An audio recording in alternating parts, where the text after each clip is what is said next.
coming up on today's episode. Tarantino loves taking his time. Why use 10 words when you can use 40? Could you love someone that you don't have a high trust level with? No. The opening sequence, if you will, is a half hour long, you know? Trust is difficult because I was a pathological liar. The answers that you're looking for are lying just beyond the frame. Hello and welcome to Beyond the Frame. I'm Joe, your host for this episode. I'm also an actor based here in LA. And right here is this guy on my right. Your left. This is Ryan. Ryan, tell us a little bit about yourself. Well, I too, I'm a fan of the cinema. I'm a fan of films. That's why we're here, right? And I'm a writer-director living here in LA, and we met in an acting class. Yeah, all of that is true and verifiable. You might also wonder, those of you watching us on YouTube, why are these guys in sport coats? Yeah. That's a fair question to ask. It is a fair question. This I isn't have a the business answer. podcast. There's a very good chance that absolutely no one asked that question, but I'm going to ask it and answer it. And the answer is this is our 50th episode. So that's why Ryan and I thought that we'd get a little spruced up for y'all. Woohoo. You know, exactly. So this is our way of being celebratory. Congratulations, man. Yeah, you too. 50 episodes. Pretty freaking cool. That's pretty cool. Yeah, that's a lot. It is a lot. We've been doing 2 a week for, God, I don't know how many weeks that is, but 25? 25 weeks, yeah. Excellent devotion. So, yeah. We're doing it. And thank you all for being out there and listening or watching us. And, be sure to give us a like and subscribe if you see us on YouTube. We love it if you do. And leave a comment. We really love that too. I like to interact. I like to engage with the people in the community, especially when it comes to movies like The Hateful Eight and Quentin Tarantino. Yep. Let's do it. So let's just jump into that. Ryan, specifically, we do like to talk movies, but we're going to talk about the 2015 Quentin Tarantino release, The Hateful Eight. So, shall we just jump in? Let's do it. Let's talk about this. Okay, let's do this. Let's do the opposite of what the movie did. Let's jump right in. If you've seen the movie, you would know that is quite funny. So Ryan, this was the first time I'd seen this movie. Oh, really? Yeah. Interesting, and you suggested it. I did suggest it because I wanted to see it. I wanted to see never it had. too. I had spoken to my girlfriend about it. Like, that's just one of the movies I need to see. And then that was why when you suggested it, I was like, oh, great idea. But I thought you were suggesting it as you like the movie. So you want me to? No, that interesting. That was an assumption. So this is one we both had never seen before. Wow, a legacy that we both interesting. had never seen. Oh, can we tell the people what we're doing the month of May? We're doing why we chose. We're doing. What's the term? We're doing like what's movies shot in one location. Oh, I could have said that. I thought there was like a term for it that I couldn't think of. Oh, is there a term? I don't know if there's a term. No, it's just one location. Yeah. Fair enough. One location movie. And of course, this one, obviously, it's not really in, like, the entire film doesn't take place inside the... And rarely do any. But right. At least when we say one location, we mean few. The majority of the film takes place inside of which gives it very much like a theater, a play, theater... playhouse kind of feeling to it, which is really cool. Yeah. So it also provided much of what I and probably countless others have come to expect about a Tarantino film. It was visually beautiful, luscious soundtrack, characters with lots to say, cartoonish violence, pacing that says, "Of course you have nowhere else to be today," and situations which will, if not make me question my perspectives, will at least make me squirm in my chair a wee bit. And I always respect when a movie makes me squirm. Yeah, no, he does really, it best. I mean, if anybody's going to make you yes. squirm, it's Quentin Tarantino. Absolutely true. Yeah. So and The Hateful Eight did all of those things, and yet. And yet. Yeah. So I'm just gonna jump to something else and add a little context. Okay. Here. I loved Kill Bill, Volume 1 and 2. Haven't seen it. Also, I know. I have to just take a beat for that. I have to take a beat for that. They were both fantastic for very different reasons. Lucy Liu in Volume 1 was such a badass, and watching her slice and dice and verbally and physically was for me tremendously satisfying. It was just so much fun. Kill Bill 2 was such a beautiful revenge piece that featured what I think is my favorite like standoff scene of all time between Uma Thurman's Kiddo and David Carradine's Bill. I've watched that scene so many times and find myself smiling each and every time. It just hits all the right notes, and Bill's death, sorry, spoiler. Sure. But it is epic, poetic, dignified, and justified. I like that. I just had to use all of those adjectives. And there was actual love in it. I mean, you're giving a great rundown here for Kill Bill. You're making a great case to watch it. I don't think I can refuse now. You absolutely shouldn't. And let's please pick that for a legacy review. Yeah, and I think 1 and 2 is probably a smart way to go. But for my money, 2 is just... 2's your fave, huh? It really is. Okay, do you have a favorite Tarantino film? Hard for me to say because I'm actually going to bring up another one. Okay. Inglourious Bastards. Great movie. It also hit all the aforementioned Tarantino notes. Christoph Waltz's Colonel Landa, the Jew hunter, was as exhilarating as he was unpredictable. Yeah. Melanie Laurent gave us a brave hero in Shoshana, and the Nazis gave us something to collectively cheer against, you know? Pulp Fiction. Dude, what can I say about this film besides I freaking loved it, okay? Yeah. And when it came out in the cinema, I was only 6 years old. Oh, wait. That was Dirty Harry. Okay, anyway, I went with my friend Barry and his dad, Virgil. Virgil was a corporate CEO, and he's a corporate lawyer and a CEO of a big biotech company. So he's really like polished, kind of quasi fancy guy. And the cinema was completely packed.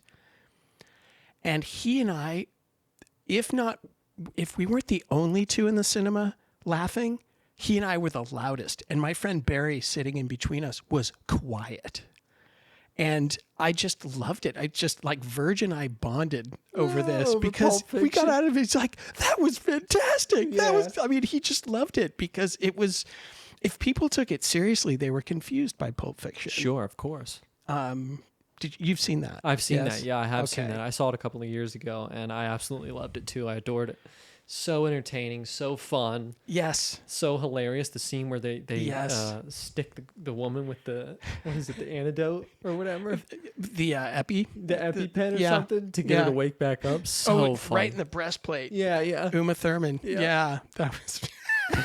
and the way she sat up. Yeah. It's just so good. That movie has so many good moments. I mean, that's a classic. Yeah. It was. Look, the way I thought of it is it knew what it was. It made no apologies for it. It was groundbreaking in so many ways. It gave your criminals new dimensions of humanity and humor. I think I know where you're going with all this. Yeah, you do, don't you? Yeah. But we'll get there. So anyway, that movie was it was a revelation for me. And I'm actually forever grateful for him making Pulp Fiction. So you may be wondering, and you're not, but some of you out there might be wondering if I'm going to make a point or if I've forgotten what movie we're here to discuss. I'm about to, and I haven't. Okay. So I'm a big fan of Tarantino's work. I think I've established that. I actually didn't care so much for Death Proof when I saw it in 2007. I haven't seen that one, but people have told me that's one that you can maybe over. I agree. You can, but I went back and watched it about 2 or 3 years ago and I'm like, oh, wait a minute.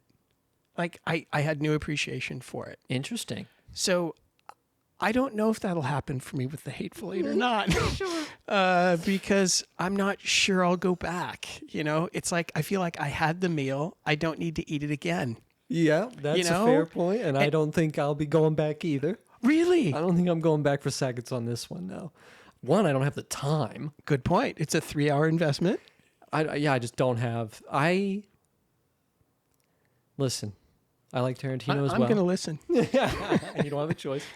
The people, listen. I like Tarantino as well. This felt... I almost turned it off. Wow. I stopped twice. It was so funny. That's so funny. We had the same experience. I didn't know what to expect coming into this. I thought that because I thought you had picked it because you liked it. Got it. So I was like, man, we might be on different sides of this. But I don't think so. I was checking the time. on the movie. Like I was looking at where I was at, and I had the plan of like, okay, maybe I can watch a half tonight and then watch half tomorrow night, because I'm like, I am just struggling to get through this. Then we got halfway, and it started to pick up, and that's when I was like, okay, I stayed. Pick up. The last third of the movie I thought was by far the most interesting. The setup took a long time. Look, Tarantino loves taking his time. Why use 10 words when you can use 40? Yeah. You know, and there are times when I love that indulgence. Sure.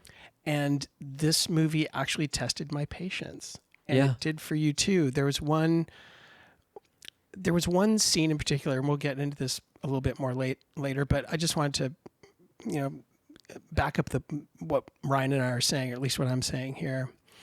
And that was Kurt Russell's character is saying that someone in there is in cahoots with Domergue here, Daisy. Uh-huh. And I swear he said it 4 or 5 different times. I'm like, you said it. And then you said it again. And then you said it again. And also the camera is watching Bob. The whole time that Kurt Russell's talking. Uh-huh. So what are we to think? It's not like we're at a play and we can look at whatever characters we want. Yeah. We have to look at Bob. He's not talking to Bob. Bob's in the background, Sure. moving away from sitting at the piano plucking the chicken to doing I don't know what, but he's talking about someone here is in cahoots. It's a little bit overindulgent. And I think Yes. the only way that, Yes, like, it it's only is. Tarantino or somebody of his prowess that can get away with something like this, because this movie had a pacing issue. And I'm saying issue because he had to come in later with this weird narration that was Yes. him that True. I hated. I was That was bizarre. I was like, I couldn't believe what I was hearing, but because there was no purpose to it at all. Like it like when I say purpose, when I'm talking about a narrator, I mean it's not the lead character's thoughts. Right. It's not the person It's was like, writing a who letter. is that? It's just Tarantino's voice. And it only shows up for a little bit. You know and why? that's it. Because he had a pacing problem. He had already set up the film to be this very long, very drawn out. Oh, it still was. But anyway. So when in order to skip some stuff, he's got to go into a narration. He can't continue with the pacing as it is, or otherwise we would have watched a 5-hour movie, because we would have had to have seen the guys dump the bodies. We would have had to have seen the guys clean up the mess. Like we would have had to have watched all that in order to keep with the pacing. So I thought that was lazy. I thought that was overindulgent. And the fact that it was his voice made it even worse. Yeah. I was Good point. I was like, are we really? Yeah. I was like, as soon as I heard that, because he's got such a distinct He sure voice. does. And as soon as I heard it, I was like, oh, Yeah. God. I hear you. I'm so with you on all of that. And that was, I like the way you weaved a fun fact in there. Yeah. Yeah. I do have some coming later, but I like that one. That's a really good one. I love, because I couldn't make sense of it either. So Yeah. you just made sense of it. And Thank I you. don't want to make this out to seem like I hated this movie, because I didn't. Oh, I didn't hate it. I liked this movie. But once we got an hour and a half in, I'm so with you.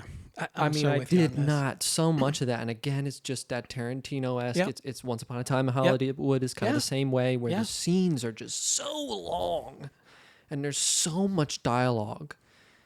And it kind of falls to me under like, sometimes you got to just get to the point here and then let's Agreed. move on. Agreed. And I never felt that way with Inglourious Bastards. Never. Is Not Inglourious once. Bastards long?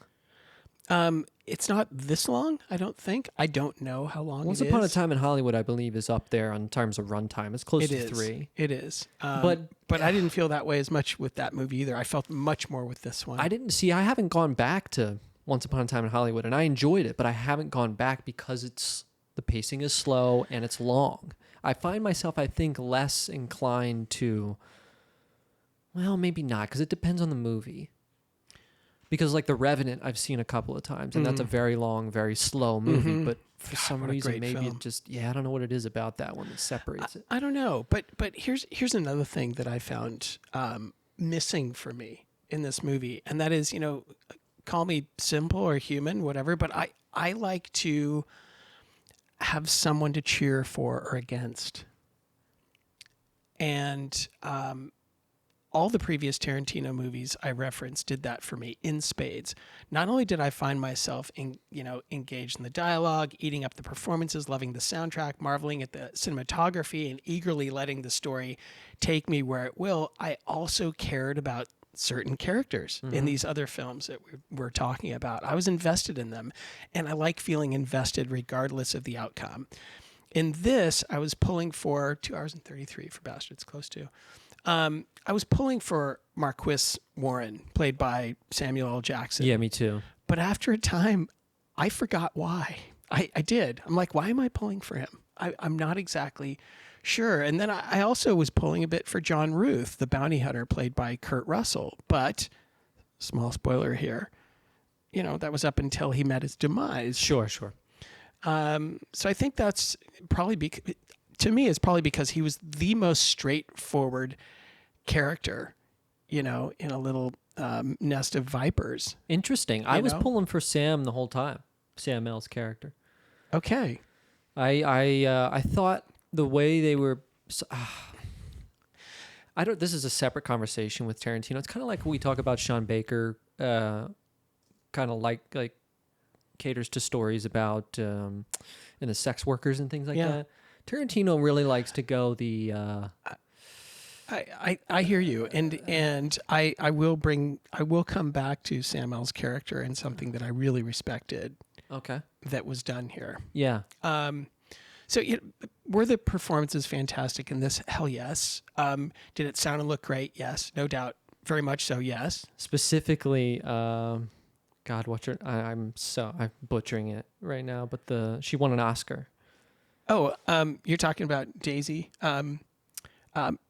Jennifer Jason Leigh. Jennifer Jason Leigh, thank you. Yeah. Won an Oscar for this, and she is absolutely unbelievable. And she must have been so profoundly uncomfortable shooting Sure. this because she was so covered in blood and Most of goo it, and soup or punched in the stew mouth, rather. yeah. And oh my God. But she was so fantastic. She And was- She was like the most interesting character to me. She's the one that I was most interested in. She was fantastic. She was fantastic. Sam L was fantastic. Sam The L was comedy is Yeah. great, and then Yeah. the score. This is Ennio Yes. Morricone's Yes, first and only Oscar. Oh, I didn't know that. Yeah, he's been nominated a lot, Right. But this is his first and only, and it came at the end of his career. Yeah. But I love it because Ennio Morricone is one of the greatest film composers of all time. Completely true. I mean, at the opening sequence, if you will, is a half hour long, but the music is so perfect for that setting. It's got to be one of the fantastic. longest opening shots in the history of cinema. Coming down off like the Jesus cross, and seeing the carriage in the background. Yeah. That took quite literally, I think, a half hour. It did. It was. I camera think was 32, 33 minutes. Slowly coming down, and I'm like, Yeah. I knew I was in for it. Yeah, right you were. there. Yeah, you were. So after all this, Ryan, you know what I say? See Pulp Fiction, or Inglourious Bastards, or Reservoir Dogs, or Once Upon a Time in Hollywood. This was in turns languid. It was a languid and fun ride, but not one I seek to make again. And I think that's true for you too. Yeah, again, I wasn't interested until an hour and a half in. That's when, to me, the movie picked up. We had started like we had a mystery. We had a whodunit. Right. We had all these characters. There's who's who. Where's this going to go? What's going to happen? Well, it started to get to the point. The pacing like picked up a little bit, and we started to the meat of the story came out, but we had to sit through an hour and a half of exposition. That's right. Who's this character? Who's this character? How do they know each other? Where are they at? Boom, Right. an hour and a half. That's like the length of some movies. Yes. Some movies are an hour and a half. That's right. That's a 90 lot. minutes, man. Exactly. It took 90 minutes to set up the exposition. Yep. It sure did. So It sure did. While I think I would recommend this movie just because that latter half is good. It's a good film. That last half of the movie, just know you got to buckle up. Well, and exactly. So set your evening aside. Exactly. That's the pacing. It says you have nowhere else to be. But for you the know? score, it looks beautiful. Yeah. The performances are great. The banter's I great. totally agree. It's a qualified recommendation. Goggins. Yeah, Great. he was fantastic. He was fantastic. I really enjoyed him. Look, I even enjoyed Bruce Dern, even though he was kind of there. Madsen, Mike Madsen, he was kind of there and not. Channing Tatum shows up for 10 minutes. Yeah, which was, a quality 10 minutes. And I also, Tarantino's raunchy, man. What that scene with that was like, that came out of left field. Sure man. did, But but it was just very Tarantino-esque. Like I don't bat an eye and stuff like that. Yeah, I also me either. I also when I'm watching, I don't bat an eye when the old N-word's thrown around, huh? Quite a few. I'm sorry, Tarantino. Very high N-word. He really, count. it wasn't Django Unchained N-word count. But it was a lot. It was a lot. And sometimes it was harder for me to take because Django Unchained N-word usage felt more it felt more in context. Yeah, to the time period, to where they were. To where they're in the Deep South. To the subject I mean, this is matter. Wyoming. Yeah. And it's loose. post-Civil War. So it was a lot. But I think that's part of the reason why I was rooting for Sam L. Because he felt like a little bit of like the... And I completely agree with you. I wanted him to win. I was pulling for him, but like I said, at a time, once it got to be so bloody and everything, it's like, I don't even remember what I'm pulling for. That's fair. Should we see if our stars align? Yeah, let's find out here if our stars align so, here, Joe. Ryan and I have both rated the movies that we see and that we talk about here. And then this is our little segment to see, did we give a similar rating? So I'm going to guess yours first. 3. Right on the money. I'm guessing you gave it 2.5. Initially, I did. I moved it up to 3. Okay. Our stars aligned, Joe. Yeah, they do. We're aligned on They do. Hateful Eight. I am very surprised.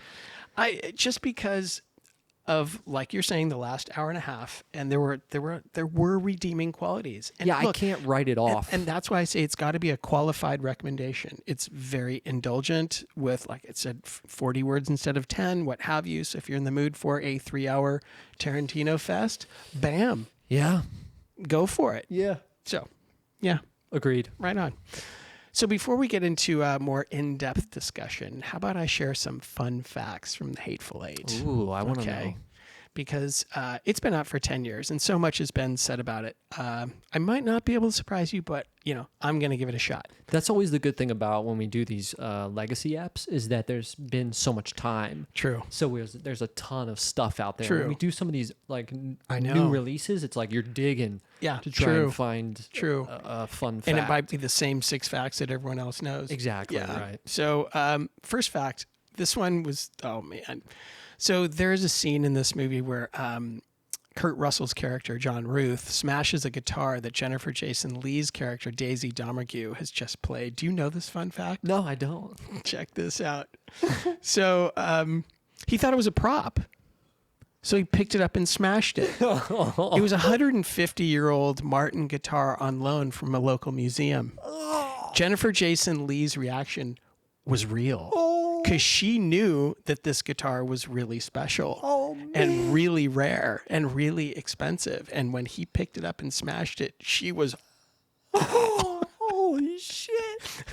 Man, that's so funny. See, but I could see Tarantino loving something like that, though. Like Totally. I can just totally see oh it. my God.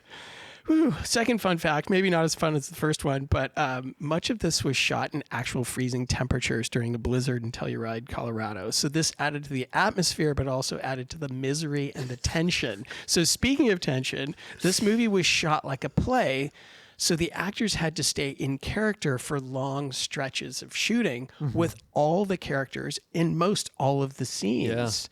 Yeah. So during downtime, Kurt Russell would actually play a guitar, a much cheaper, non-museum piece guitar, and sing with the cast to keep the morale up between the grueling scenes. Wow. I mean, hey, I can appreciate that, going for the authenticity, Exactly. genuine, making it look real, less CGI. I love that. But, it adds a little bit of character to some of those scenes. Well, and aggravation. And it makes you, when I read that, I thought, wait a minute, so that wasn't in the script? like he just did that on his own. Right. Interesting. I loved that. Now that you say that, it's adding a little bit of context because I loved. It was so funny the scene when I forget his name. He like goes outside to do something and he comes back in and he's like, "I'm never going out there again." He, like, yeah. Grabs like the big bear like off the wall and rolls in front of the fire. Yeah, exactly. I think that was genuine. Some scenes too. I don't know. You must have noticed this because you're a filmmaker, but in some scenes you see their breath, in some scenes you don't. And I was kind of surprised because I thought if you're going to see it once, you should see it the whole time. And the whole idea is that it's very cold, even inside. There was some really great shots in this where you would see the breath and it would go up on their brim of their hat and roll off. And that was like, oh, that just looks so good. Yeah. And then one thing that I was very curious about was this is really top lit. There's so much top lighting. Oh, good point. There's so much here. The lights are interesting. here. And so I don't know if the purpose of that was to get like the shadows across the face or what, but a majority of this was extremely top lit. This is And something that's- that I noticed. That is Like that the is- light being above them, above their head and shooting down on their scalp basically. which is interesting because at the time, a cabin or whatever you consider that thing. True, maybe it was trying to be close to reality. But I'm thinking, they didn't have that wouldn't have had electricity way out there in the 1860s. Oh, so it would have been like lamp lights. It would have been lamplight. It would have been warm ambient light. It's just something I noticed, like when they were in, when we got finally inside an hour and a half in, I was like, this is interesting that there's just a lot of top lighting. I don't know. Okay. It's a question for Tarantino. It is. Next time we talk to him. yeah, we'll So- run it by him. So Ryan and I are going to get a little bit more in depth here, and I'm going to give my spoiler warning. So there it is. You've been warned. Okay. So Ryan, a theme that jumped out at me throughout this whole movie was just trust. Yeah, that's fair. You know. So I have these questions for you. Okay. I mean, you can answer, because it's a string. I always think this when I have questions I want to ask you. It always comes out in a string of questions. So it's like who do you trust? Literally, are you comfortable having a low level of trust in someone you love? Could you love someone with whom you don't have a high level of trust? What happens when your trust is violated? Take any one of those. Take all of them. Yeah, this is trust is an interesting topic to discuss. I think it's something that probably is universal with everyone. It's very for sure. We're all very familiar with the idea of trust. And if you want, I'll give you a few moments to stew on that and just say the reason for all y'all listening or watching us out there, the reason I bring this up is that in this movie, trust is nearly impossible to come by, and that's understandable given the world that they were living in. Yeah, Those are these violent bounty times. hunters. Bounty hunters, but these are also violent times. It's post-war. There's a lot of, Abraham Lincoln has been assassinated. You're in the north. Shit's a little loose. Yeah, exactly. And Everybody's got a gun. And everyone's got a gun. Guns are more prevalent than they are today. Yeah, and everybody. Yeah, that's fair. I can't imagine at this time what that would be like. I love the Abraham Lincoln letter. I love that. Yeah, Good. we're gonna discuss that. But to come back to the questions that you were asking, trust is difficult because I was a pathological liar.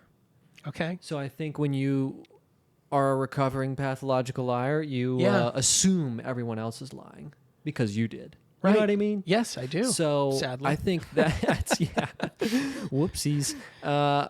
I'm not like that anymore, but I do find it hard to trust people fully, to fully let people in and give them my complete trust because I always, I guess, assume that someone's going to lie. And that's just based on my own personal experience of being a liar for so many years. I appreciate the candor of your answer. I think it's very human for people to assume things about others because they know it's true for themselves. Correct. And a lot of times there's absolutely something to that because we are all human and we share this human experience together.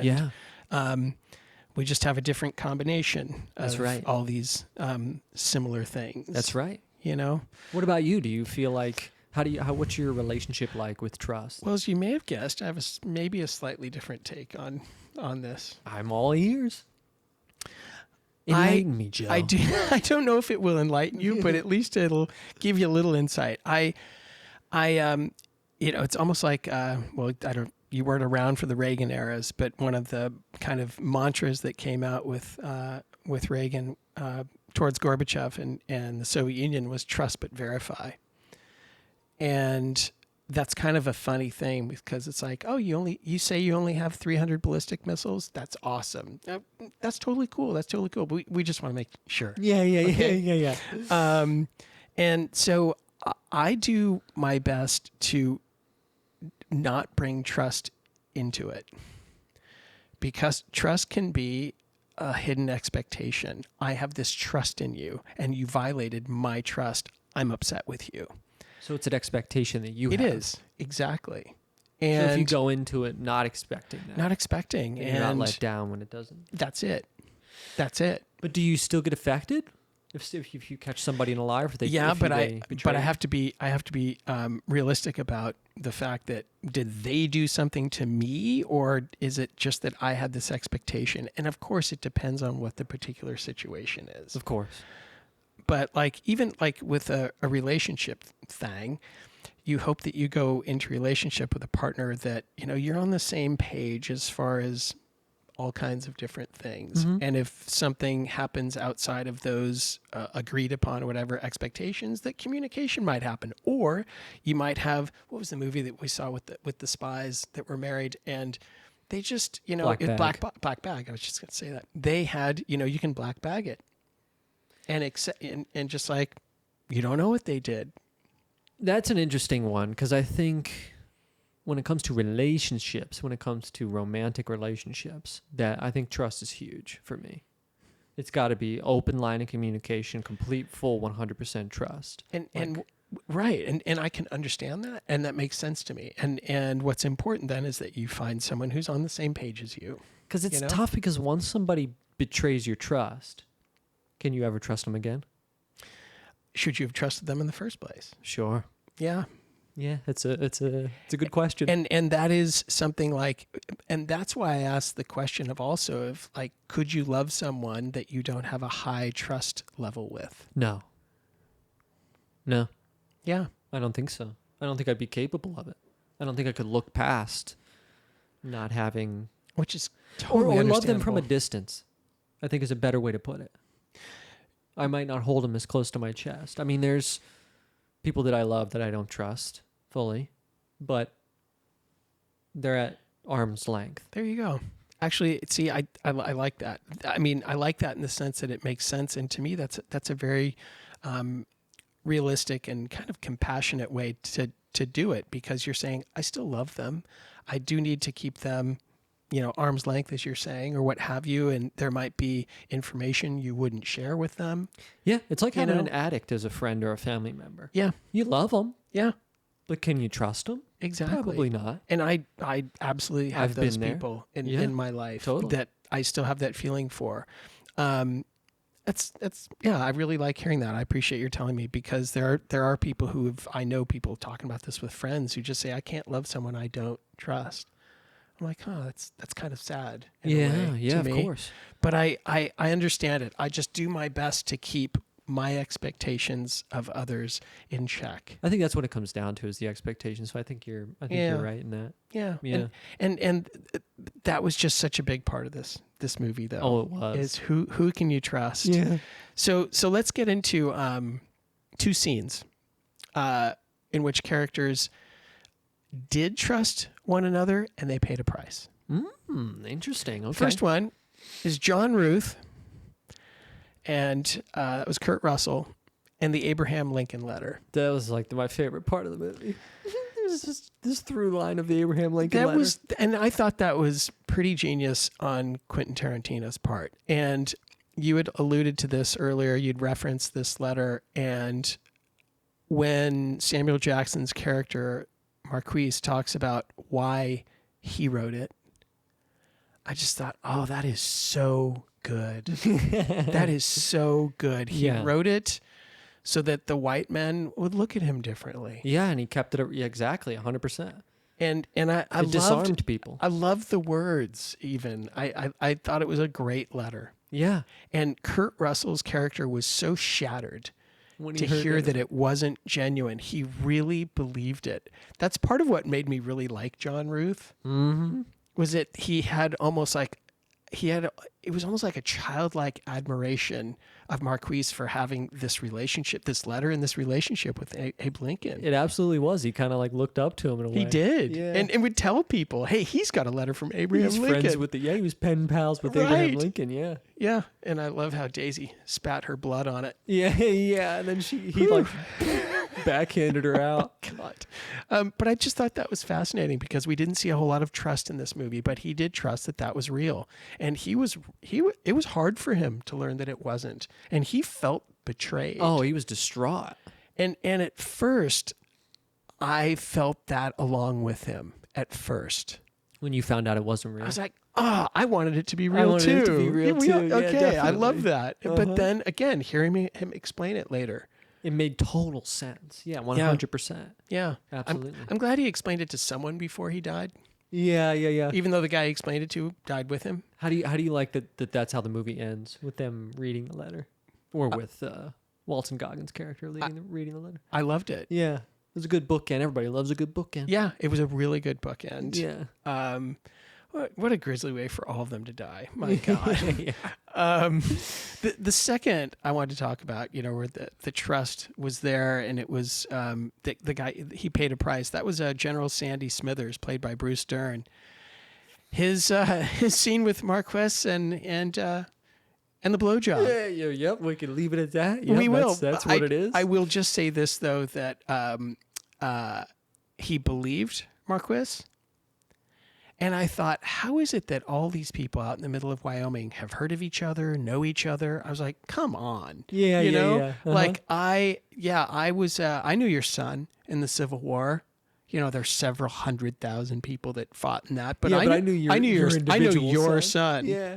And here's what I made him do before I killed him. Yeah. Just to get the guy riled up. And it worked. So he could have self-defense. So he could It pull his gun and worked. kill him. Yeah. Yeah. 'Cause he wanted And to other kill guys him. are also like, don't fall for it. He's bullshitting you. Yeah. Don't fall for it. But you can tell. He fell for it. Oh, he fell. Yeah, because that's tough. I mean, when somebody's talking about your son like that, your son that's dead, that's enough to get anybody a little upset. True. Maybe you didn't believe it, but he definitely believed He it. sure did. Then I just want to throw this in too. Then we had a scene with a character who's telling the truth, but did they believe this person? And that was when Daisy, Jennifer Jason Leigh, tells everybody in the room that John Ruth was right, that she was in cahoots with somebody, and I thought that was hilarious. Yeah, she was. She was being completely with many of them. straightforward. Yeah. And the way she was saying it was kind of mocking him. So you thought, oh, well, is it true? I don't think that's true. Uh-huh. But yeah, she was just putting it right out there. Yeah. Totally. We've already discussed that. So just one more thing I want to say about trust. Mm-hmm. There are some things I do absolutely trust, like sunrise, Yeah. sunset. Yeah, I trust that the sun's going to go up. Yeah, Yep. Gravity. I trust gravity. I trust LA traffic. Yeah. It's an inevitability. It's a guarantee. Yeah, but beyond that, and I just want to put a bookend on this too. I try to keep my trust kind of in check and be smart about it. Because I was thinking, when I was thinking about this topic, I was thinking about how much can I really trust myself? And one example that quickly came up is that, and I think you and I have talked about this before, Ryan, perhaps off camera, but your gut will tell you things. We have talked about this actually in an episode. And you'll have a feeling for something, and then you'll watch yourself not do the thing you have the feeling for, or you'll do the opposite, and something will not work out. It's like, how many times do I have to learn this? Sure. Oh my You God. know? Yeah. And that little voice for me has never steered me wrong. Never. But does that mean I follow it? Not always. Not always. Not always. And so in that sense, I thought I can't even trust myself. Sure. Well, absolutely. And so why should I put why should I expect others to just be what I expect when I can't even trust that I'll do things? That's a myself. great point. That's a great point because it's true. I mean, I've made a lot of mistakes and I've made the wrong decision plenty of times. So yeah, can I really even trust myself? Exactly. So That's a good point. I like that you said that. Thanks, man. So I don't want to hold people to invisible contracts and then getting upset when they break them. Yeah. You know? So, that's how I see that one. I agree with you. 100%. Yeah. And then also, I just will say one more thing. I think it takes a lot of maturity to have low levels of expectation or low levels of trust / expectation and not feel like bitter about it or angry about it, but just that that's how it is and that's okay. Yeah, and expectations. Okay, yeah, you know? and assuming just makes an ass out of you and me. We all know that. So you just have Exactly. to adjust your... I'm learning that too myself as I get older, as I mature, that adjusting my expectations for people saves me a lot of stress. Yeah. And you will find yourself doing that for yourself too and cutting yourself slack. Yeah. Which is crucial. Agreed. So awesome discussion. Thank you, my friend. So yeah, absolutely. At this point, I'm going to throw out 5 recommendations for the folks who liked Hateful Eight. Number 1 is interesting. Love number 1. The 3:10 to Yuma, starring Russell Crowe and Christian Bale. It's about a rancher who agrees to hold a captured outlaw until the aforementioned 3:10 train. It's tense and beautifully acted. Oh, and Western and grimy and all of that. So, all that good stuff. Yeah, exactly. You can stream that on Hulu. Great movie. Number 2, The Proposition, starring Ray Winstone, Guy Pearce, and Emily Watson, about a lawman who apprehends an outlaw and gives him 9 days to kill his older brother, or he himself will be executed. Whoa. Great cast, Noah Taylor, Danny Houston, et cetera, et cetera. It's also written by Nick Cave. For you music fans out there. Who's Nick Cave? He is an Australian musician. He's awesome. Okay. Yeah. So I'm a Nick Cave fan. You can stream that on Peacock. 7 Psychopaths is the next one, starring Colin Farrell, Woody Harrelson, Sam Rockwell, Christopher Walken. It goes on and on and on. It's about a screenwriter here in LA who becomes entangled in a criminal underworld after his friends dognap a gangster's beloved Shih Tzu.